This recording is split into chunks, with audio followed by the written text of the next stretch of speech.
This video is a story really about a murder that happened way back in the 1840s, 50s, around there in South Africa. And I was watching a documentary where they were travelling around the country and they stopped at his graveside, and that's how I got to learn about this story and this weirdo. And then I googled a bit, and this is the story. It's out of a book called Karua, which is a region in South Africa famous for its sheep. Chapter 17 is about crime, and the story goes like this. Murder is a crime of the cities, but murderers also appear in the lonely places, where their crimes go unpunished for years. It was in the little Karua that Gerrit Johannes Swanepoel killed his victims. This human monster must have butchered a dozen men before he went to the gallows. Swanepoel was a stock farmer at a farm called Rietfontein in Attequaskloof, a valley in the Oudtshoorn district. It was a remote farm, though in 1839 Swanepoel's father lived in the same kloof. Some call the place Swanepoel's Poort. You can judge Swanepoel's reputation even in those days by the story that he once lost his temper with his own mother and fired a shot at her. The mark where the bullet struck her door was shown to an official long afterwards. It was said that Swanepoel put his brand on any unbranded cattle found in his neighbourhood, and that way he had built up a large herd. His house was large and well built, surrounded by a thorn bush fence. A pack of fierce Boer dogs roamed with Swanepoel, ready to do his bidding. Swanepoel was first arrested in 1840 for flogging a Hottentot woman so severely that she nearly died. Judge Menzies and a jury tried him when the circuit court came to George, that's a town, and he was sentenced to 2 years hard labour. He served his time on Robben Island, that's off Cape Town. There he became friendly with a half-caste, Stoffel Viljoen, and offered him work on the farm when they were released. A murder charge was first brought against Swanepoel in 1846 as the result of the death of a Krikker, one Jan Heska. There was evidence that Heska had been shot in the back by Swanepoel and wounded. Swanepoel then told his wretched victim to pray, and finished him off by fracturing his skull with a stone. Judge Menzies, the same judge who had sent Swanepoel to Robben Island, doubted the main Crown witness, who was an accomplice who had turned the Queen's evidence. Swanepoel was acquitted. Several years passed, and there were many rumours of dark deeds on Swanepoel's farm. It was suggested that when a carpenter or painter had drawn his pay after working on the farm, Swanepoel sent his dogs after him and the man was torn to pieces. On other occasions, Swanepoel would ride out to the departing worksman on horseback, intercept him near the edge of a cliff and throw him over. Thus he recovered the money that he had paid. There was also a suspicion that Swanepoel and Viljoen had murdered men out hunting for the sake of their guns and ammunition. No doubt Swanepoel and Viljoen felt they were too clever to be caught. This delusion was strengthened when they were both charged with cattle theft and acquitted. One of Swanepoel's goat herds, Jan Willemse, gave evidence for the Crown. A fortnight later, Willemse vanished and he was never seen again. Everyone in the district knew that Willemse had been murdered, but there was no proof. Swanepoel was arrested. The Attorney-General declined to prosecute and he was released. Further charges of stock theft were brought against Viljoen, but he was acquitted before Judge Musgrave at the circuit court held at George. Then, in February 1856, Swanepoel was rearrested on the charge of murdering the Hottentot goat herd Jan Willemse. The murderers had fallen out. Viljoen had been grumbling about the remoteness of the farm, and he had asked Swanepoel to pay his wages and let him go. Instead, Swanepoel had given him an ox which had strayed onto the farm. "If anyone asks any questions, say you are taking it to the pound," suggested Swanepoel.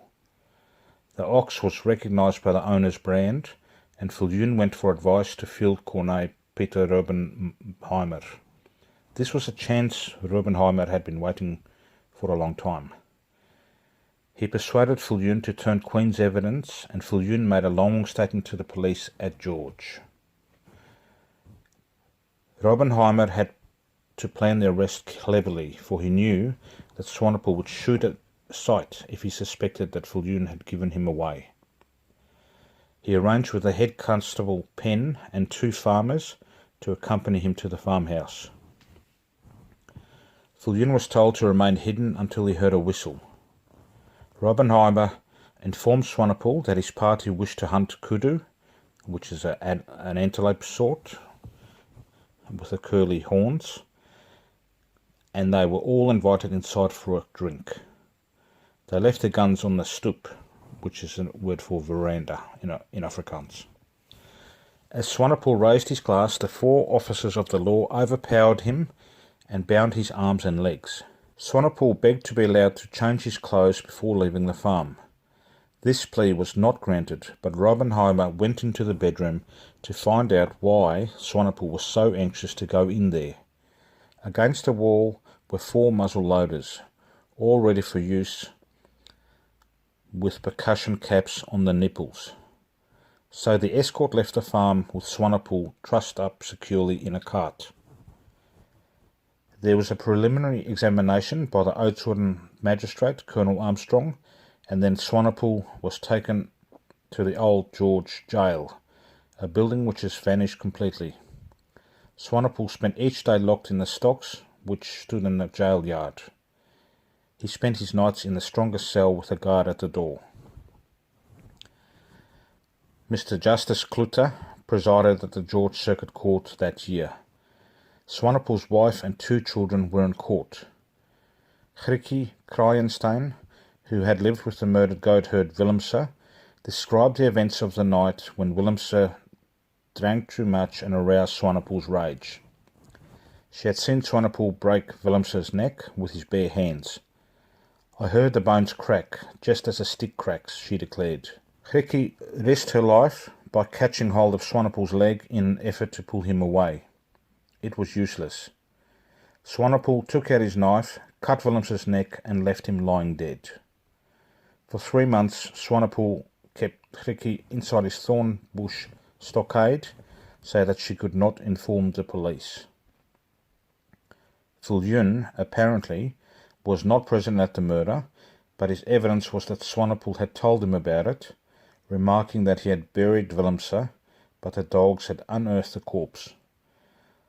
They went together to the spot and found an arm raised to heaven as though demanding vengeance. So they took the body of poor Willemse in a sack on a horseback from that place and threw it into a deep hippo pool in the Goerits River. Swanepoel was ably defended by Advocate Lang from Cape Town, but the Crown case was too strong. The jury brought in the inevitable verdict, and Swanepoel was sentenced to death. On the day of the execution, everyone in the district, white and coloured, converged on George to see the end of the man who had become known as the Terror of the Outeniquus. The gallows were put together at the foot of York Street, and a low fence was built round the platform to keep the public at a suitable distance. Down the street, beneath the oaks, came the cart drawn by 2 horses in which Swanepoel made his last journey. Next to the cart was a small posse of police. Outside, the police rode 30 mounted volunteers. Swanepoel swung himself out of the cart and was accompanied to the gallows by 2 ministers, Kretzer and Dawson. The district surgeon and the hangman met Swanepoel at the fence. The last prayers were said, and then Swanepoel asked, "Has my reprieve not come from Cape Town?" he was told that there was no reprieve. Swanepoel was handed a white woolen cap, which he pulled over his eyes. Then the noose was placed over his neck and the trap was sprung. The execution took place on April 28, 1856, the last public execution held in George. And I'm told it's the last public execution in South Africa.